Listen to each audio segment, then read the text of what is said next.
Karena ini adalah skenario busuk para pembenci. Sehingga mereka meminta para jenderal untuk membantu mereka dalam mewujudkan cita-cita mereka untuk membuat negara ini kacau. Kalau negara ini sudah kacau, rakyat Indonesia itu tidak lagi percaya kepada pemerintah, maka diharapkan merekalah yang menguasai Indonesia.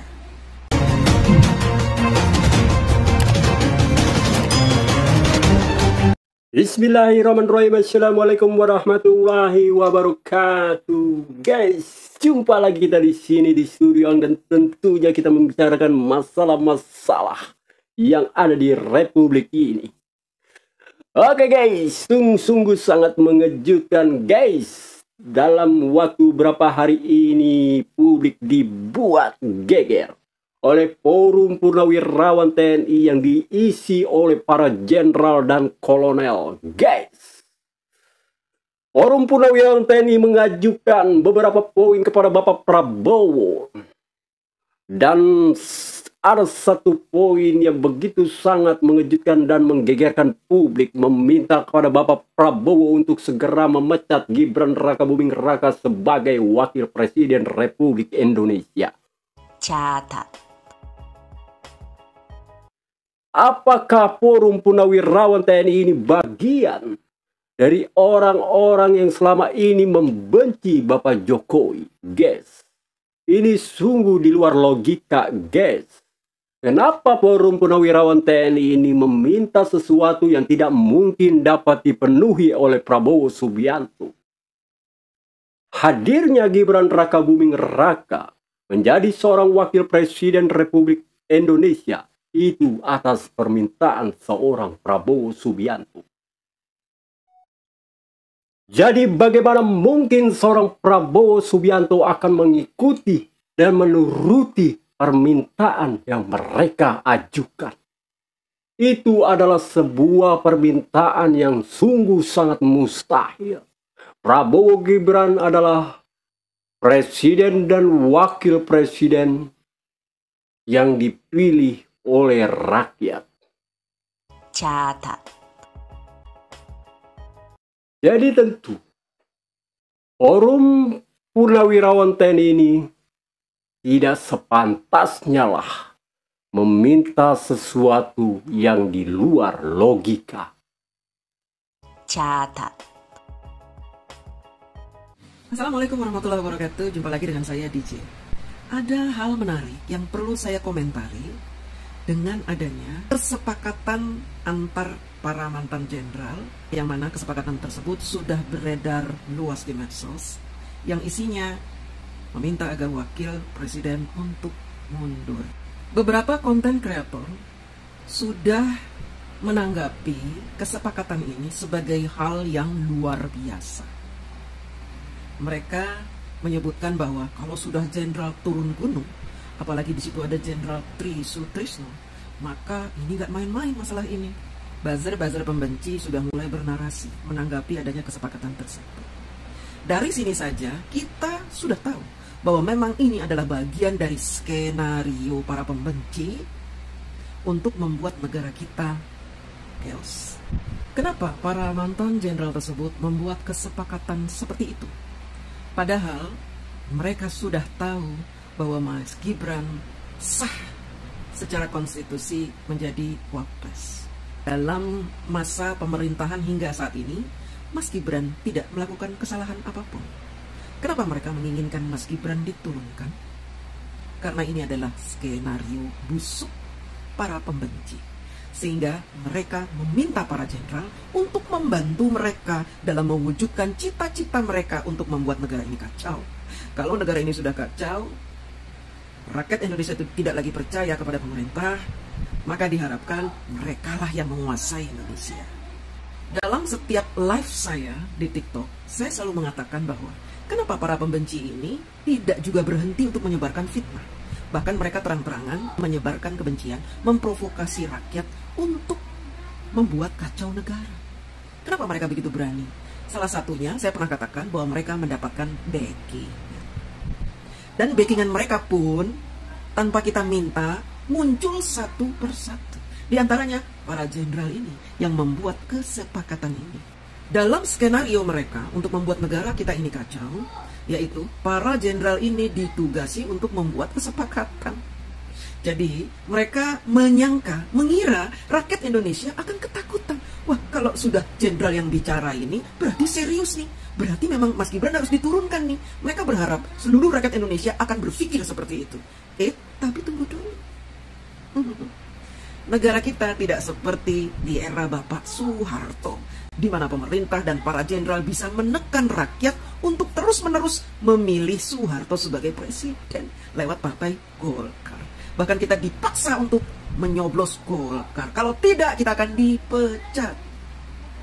Mereka lupa bahwa saat ini adalah masa keterbukaan. Rakyat Indonesia sudah dibuka otaknya, diperlihatkan fakta-fakta bahwa ada dua kubu yang ingin berkuasa di negara kita, yaitu kubu yang serius membangun negeri dan kubu yang ingin mendirikan negara khilafah.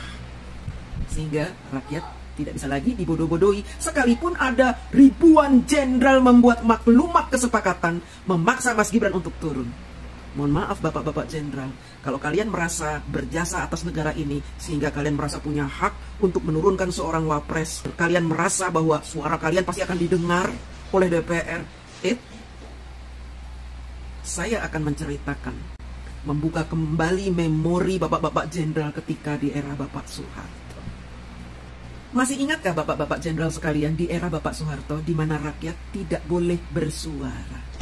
Ada yang bersuara sumbang sedikit saja di penjara.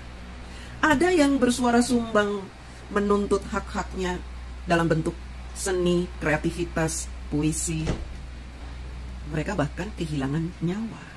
Saya ingatkan kembali, ini di era siapa terjadi? Kalau dulu bapak-bapak diam saja dengan kondisi tanah air yang seperti itu, karena apa? Bapak-bapak menikmati uang dari rakyat. Tapi bapak-bapak tidak membela rakyat, mendukung pemerintah yang memberlakukan anti kritik.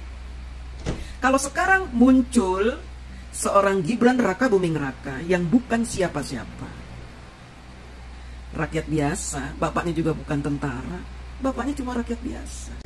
Kelebihan Mas Gibran itu anaknya presiden, yang kebetulan bapaknya yang bukan siapa-siapa itu menjadi presiden Republik Indonesia. Dan kebetulan juga bapaknya disukai oleh sebagian besar rakyat Indonesia, sehingga Mas Gibran terpilih menjadi wapres. Sebagai mantan jenderal, seharusnya bapak-bapak jenderal mengayomi rakyat Indonesia, melawan hoax dan fitnah, bukan malah menambah kekisruhan di negeri ini. Bapak-bapak ini cinta tanah air apa enggak sih? Sebagai seorang jenderal, bapak cinta tanah air atau tidak? Jangan bapak-bapak ini berkata bahwa, oh kami cinta, oleh karena itu kami menolak Gibran sebagai wapres. Karena apa? Gibran naik telah melanggar konstitusi. Oh, bapak salah. Berarti bapak-bapak tidak mengikuti sidang MK. Ada dua kubu yang menuntut kemenangan Prabowo Gibran, tapi dua kubu tersebut kalah. Kalah, Pak. Kalau saya ceritakan panjang dong ya, kenapa bisa kalah? Bapak-bapak harus tahu itu. Kenapa ada kesengajaan bapak-bapak ini membuka kembali tuntutan rakyat untuk menolak kemenangan Prabowo Gibran? Kenapa seperti itu? Karena bapak-bapak sama seperti pembenci itu. Sama seperti pembenci yang mengulang-ulang tuduhan ijazah palsu yang sebenarnya sudah selesai di pengadilan, tapi ingin diungkit-ungkit lagi. Kalian kehilangan cara untuk memfitnah, untuk menjatuhkan Pak Jokowi, kehilangan cara menjatuhkan Mas Gibran, sehingga kalian menggunakan cara-cara yang mudah terbaca. Saya sebagai warga negara Indonesia yang kebetulan memilih Pak Jokowi 2 periode, kemudian memilih Prabowo Gibran tahun 2024, keberatan dengan maklumat yang bapak-bapak jenderal buat. Kenapa? Karena ini adalah pembodohan. Negara kita negara hukum, segala sesuatunya harus diselesaikan di pengadilan, Pak. Dan sudah selesai perkara menangan Prabowo Gibran. Kenapa bapak-bapak tidak terima? Kalau tidak terima, tuntut saja ke pengadilan lagi, Pak. Bapak membawa suara siapa? Tuntut saja lagi. Bapak ini dijadikan peluru-peluru oleh kubu 16 dan kubu 24 untuk mengungkit-ungkit lagi kemenangan Prabowo Gibran. Dengan membuat sebuah kesepakatan bersama mantan-mantan jenderal, kemudian disebarkan dan dinarasikan dengan berbagai kata-kata kebencian untuk menakut-nakuti rakyat, maka artinya Bapak ini menginginkan Indonesia ini chaos. Dan bapak-bapak ini bisa dikategorikan sebagai orang yang ingin melakukan makar. Saya sebagai pemilih Prabowo Gibran tentu tidak terima.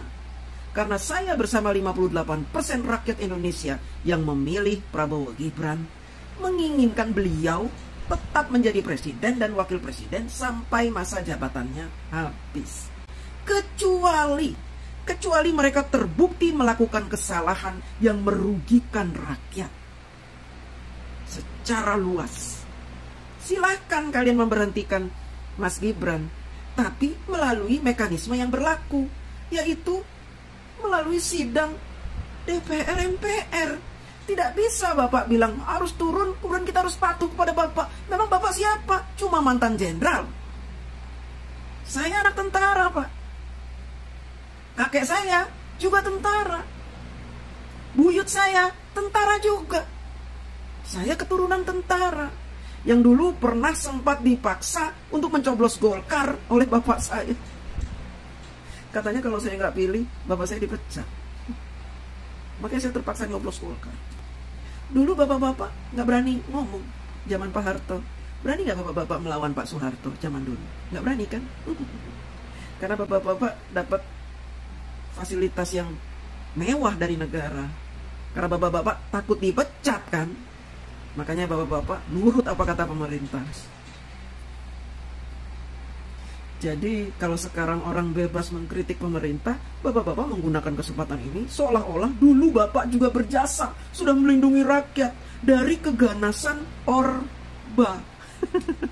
Faktanya zero. Pada kesempatan kali ini, saya meminta kepada teman-teman saya, kepada seluruh warga negara Indonesia untuk tidak terpengaruh kepada siapapun yang menginginkan Bapak Prabowo dan Mas Gibran turun. Sebagaimana dulu mereka mengupayakan agar Bapak Jokowi dimakzulkan.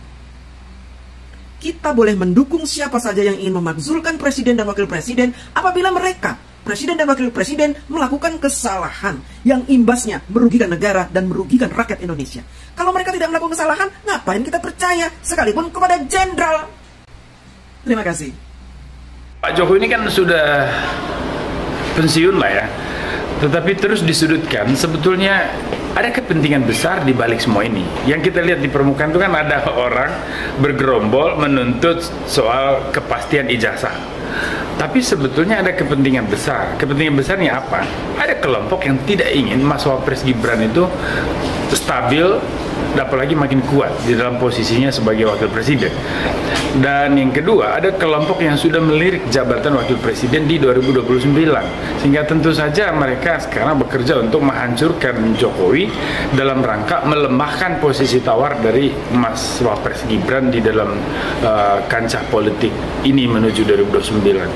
Nah, kelompok-kelompok ini kan sebetulnya juga beragam. Ada kelompok yang murni pragmatis untuk merebut posisi Mas Wapres, ada kelompok yang juga barisan dendam, sakit hati, yang memang dikecewakan oleh beberapa kebijakan besar yang dilakukan oleh Pak Jokowi seperti pembubaran ormas, terus kemudian juga ada kelompok yang menuding kekalahan di Pilpres itu sebagai rekayasa politik dari pemerintah pada saat itu dan seterusnya. Jadi kelompok barisan-barisan sakit hati ini kemudian mengkristal menjadi satu gugus politik baru, dan mereka terus secara konsisten menekan Pak Jokowi, menyudutkan keluarga Pak Jokowi, karena sasarannya adalah bagaimana menghancurkan citra Pak Jokowi dan legasi politiknya supaya masa depan politik dari anak-anak Pak Jokowi itu juga ikut terganggu. Kan itu aja.